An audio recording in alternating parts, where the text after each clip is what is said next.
యో సూర్యదేవా ఏంది ఎండ్ల మమ్మల్ని బతకమంటావా సావమంటావా? సావండి. ఏమిలే నీకు మా మీద ఇంత పగ?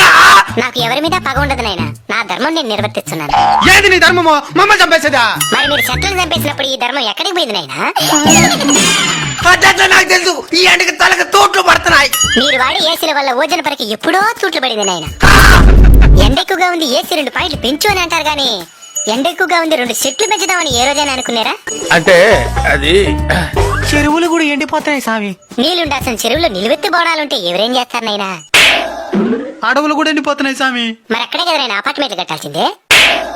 స్వామి ఈ ఎండ నుంచి బయటపడేదానికి ఏదైనా మార్గం చెప్పు స్వామి. వృక్షో రక్షిత రక్షిత. చెట్లను మీరు కాపాడితే అవి మిమ్మల్ని కాపాడతాయి. తప్పకుండా నాటి కాపాడుతాం స్వామి. స్వామి ఇంక మిఠాని ఈ ఎండలు తగ్గినా in front there is crocodile festival. అంటే ముందుంది ముసళ్ళ పండగ అని.